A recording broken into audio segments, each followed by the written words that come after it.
Hello friends, मेरा नाम है रश्मि और स्वागत है आपका मेरे इस चैनल पर जिसका नाम है टीचिंग लर्निंग, जहां हम बात करते हैं टीचिंग से रिलेटेड चीज़ों के बारे में और आप लर्न करते हैं बहुत कुछ। तो जैसा कि आप सभी जानते हैं कि मैं अपने इस चैनल पर स्पेशली बात करती हूँ टीचिंग से रिलेटेड चीज़ों के बारे में, जो स्पेशली होती है इग्नू से होने वाले एक एनटीटी कोर्स 1 साल का, जिसे हम ईसीसी कोर्स या डीईसी भी बोल सकते हैं। ठीक, जो इग्नू अपने 2 सेशन में कंडक्ट कराता है, जनवरी के सेशन में और जुलाई के सेशन में। जिन स्टूडेंट्स ने जनवरी में एडमिशन्स लेते हैं या जो स्टूडेंट्स जनवरी में एडमिशन लेते हैं उनके दिसंबर में एग्ज़ाम्स हो जाते हैं, और जो स्टूडेंट्स जुलाई में एडमिशन लेते हैं उनके next year June first week में एग्ज़ाम हो जाते हैं। तो इस पूरी जर्नी के दौरान हमें असाइनमेंट, प्रोजेक्ट, आपका एग्ज़ाम्स ये कंप्लीट करना होता है। तो आज जो मैं आपके लिए इन्फॉर्मेशंस लेके आई हूँ वो स्पेशली है उन बच्चों के लिए जिन्होंने जुलाई 2024 के सेशन में एडमिशन्स लिए थे। आई होप सभी के कंफर्मेशन मेल या मैसेज आ गए होंगे। अगर अभी भी नहीं आए हैं तो प्लीज़ आप अपने स्टडी सेंटर में कॉल करके ज़रूर बात करें। नहीं आए हैं तो 2-4 दिन और वेट कर लीजिए, पर मैं रिक्वेस्ट करूँगी कि आप ज़रूर अपने स्टडी सेंटर में कॉल करके बात करें कि आपका जो इनरोलमेंट नंबर है वो नहीं आया है। उसके बाद आपको इग्नू की असाइनमेंट वाली साइट पे जाना है। इग्नू में जाएंगे और असाइनमेंट या इग्नू असाइनमेंट करके आप जाएंगे तो वहाँ से आपको अपने डिप्लोमा कोर्स में जाना है। डिप्लोमा में जाके आपको आपके असाइनमेंट्स के क्वेश्चन डाउनलोड करना है। क्वेश्चन जैसे ही आप डाउनलोड करेंगे वहाँ पे लिखा हुआ होगा जनवरी 2024 एंड जुलाई 2024 असाइनमेंट डीईसी। तो डीईसी 1, 2 और 3 तीनों के क्वेश्चन आपको क्वेश्चन पेपर एक साथ पीडीएफ के फॉर्म में मिल जाएंगे। स्टूडेंट्स ध्यान दीजिएगा कि जहां आपका क्वेश्चन पेपर है असाइनमेंट का, वहां ऊपर ही डेट डली हुई है कि जनवरी वाले बच्चों को कब असाइनमेंट जमा करना है और जुलाई वाले बच्चों को कब जमा करना है, और साथ में आपके उस कोर्स का नाम, कोर्स कोड, कोर्स टाइटल भी दिया हुआ है। और हर प्रश्न के बाजू में लिखा हुआ है कि ये प्रश्न कितने नंबर का है, और ये भी लिखा हुआ है कि ये प्रश्न को आपको कितने शब्दों में लिखना है। ठीक, तो ज़्यादा परेशान होने की जरूरत नहीं, सारी चीज़ें इग्नू एकदम सिस्टमैटिक तरीके से प्रोवाइड करता है। बस बात यह है कि हमको भी चीज़ों को ध्यान से पढ़ना है। ठीक, तो जुलाई वाले बच्चों को 31 मार्च 2025 के पहले, है ना, उस डेट तक, मतलब उसके पहले तक आपके असाइनमेंट आपके स्टडी सेंटर में जमा करना है। या तो आप खुद चले जाइए या तो आप स्पीड पोस्ट से भेज दीजिए। साथ ही साथ आपको जमा करना है आपका DCE4 का प्रोजेक्ट दिल्ली मैदान गढ़ी में।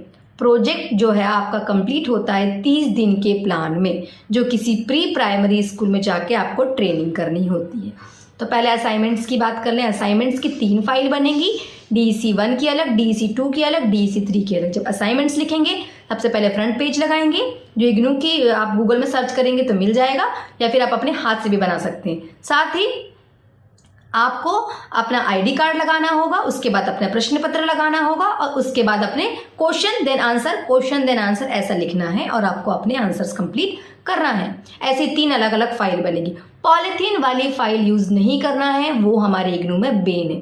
तो आपको क्या करना है, मतलब प्रतिबंधित है। तो आपको क्या करना है, खड्डे वाली फाइल आती है, पेपर वाली फाइल, है ना, वही अपने असाइनमेंट के लिए यूज करना है और प्रोजेक्ट के लिए भी। तो ये आपको समझ में आया होगा। और प्रोजेक्ट 30 दिन का प्लान है, तो लगभग 1 से 1.5 महीने किसी प्री प्राइमरी स्कूल में जाकर ट्रेनिंग करना होगा। वो आपको करके प्रतिदिन का प्लान लिखना है DEC4 प्रोजेक्ट की बुक के गाइडलाइन के अकॉर्डिंग।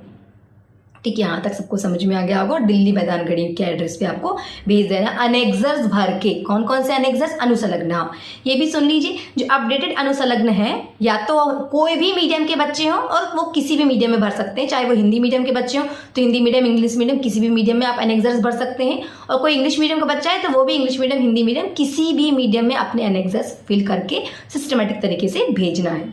ठीक है, सारी चीज़ें। हर पेज में आपको साइन नहीं कराना है गाइड के, एक प्रोफार्मर बना हुआ है, वहीं पे आपको गाइड के सील साइन होंगे बस। ठीक है, यहाँ तक समझ में आया होगा। अब द मेन इंपॉर्टेंट बात, किसी बच्चे को अगर सॉल्व्ड असाइनमेंट DEC1, 2, 3 का बस देखना है और उतारना है ना। और ऐसे ही DEC4 प्रोजेक्ट का पूरा 30 दिन का प्लान कि क्या क्या करा हमने स्कूल में, वो सारी चीज़ें एज इट इज़ हम लिखित रूप में पीडीएफ के फॉर्म में प्रोवाइड करते हैं। साथ में अनेक्सर्स प्रोवाइड करते हैं। साथ में अनेक्सर्स कैसे भरना है वो प्रोवाइड करते हैं। एड्रेस प्रोवाइड करते हैं। साथ में हम प्रोवाइड करते हैं कि फ्रंट पेज कौन सा होगा, कैसा होगा, फाइल्स कैसे बनेगी, कैसे ट्रेनिंग करेंगे, कैसे एक्टिविटी करेंगे। तो ये सारी चीज़ें हम अपने चैनल के माध्यम से बच्चों को प्रोवाइड करते हैं। किसी बच्चे को पीडीएफ के फॉर्म में सॉल्व्ड असाइनमेंट और प्रोजेक्ट चाहिए तो डिस्क्रिप्शन पे दी हुई व्हाट्सएप नंबर पे आप मैसेज करके सॉल्व्ड असाइनमेंट और प्रोजेक्ट ले सकते हैं और एज इट इज़ उतार के आप भेज सकते हैं। कहीं कुछ परेशान होने की ज़रूरत नहीं है। बस देखिए, उतारिए और 3 अलग अलग फाइल बनाइए। और फिर असाइनमेंट और प्रोजेक्ट बनाते समय किसी भी बच्चे को कहीं भी कुछ डाउट होता है तो वो हमसे मैसेज करके, कॉल करके, बात करके कंप्लीट कर सकता है। हम उसके एग्जाम्स तक गाइडेंस प्रोवाइड करते हैं। एक और बता दे रही हूँ इन्फॉर्मेशन, जो बच्चे हमसे असाइनमेंट और प्रोजेक्ट परचेस कर रहे हैं उनको फ्री में हम एग्जाम्स तक की प्रिपरेशन कराएंगे और साथ में एग्जाम्स तक के जो भी पेपर्स होंगे, सैम्पल पेपर्स, वो भी हमारी तरफ से फ्री होगा। तो स्टूडेंट्स, आई होप आपको जो भी अपडेट है अभी डीसी के वो स्टूडेंट्स जिन्होंने जुलाई 2024 में एडमिशन्स लिया था उनके क्लियर हो गए होंगे। असाइनमेंट और प्रोजेक्ट के लिए अगर कोई भी आपको हेल्प चाहिए है तो आप हमसे डिस्क्रिप्शन पे दिए हुए व्हाट्सएप नंबर पे मैसेज करके इन्फॉर्मेशंस ले सकते हैं। तो आई होप स्टूडेंट्स आपको मेरा ये वीडियो पसंद आया होगा और हेल्पफुल होता होगा। अगर आपको मेरे वीडियो अच्छे लग रहे हैं तो प्लीज़ लाइक करिए, शेयर करिए और सब्सक्राइब करिए और अपने दोस्तों को भी शेयर करिए ताकि वो भी 1 साल के ड्यूरेशन पे अपना ये एनटीटी कोर्स कर लें, ताकि जहाँ पर भी 1 साल का मांगेगा वहाँ आप एलिजिबल होंगे। तो students, thank you so much मेरे साथ जुड़े रहने के लिए। तो चलिए फिर आप और हम मिलके हमारे इस देश के बदलते हुए शिक्षा जगत में अपना योगदान देके अपने देश का विकास करें। Thank you so much.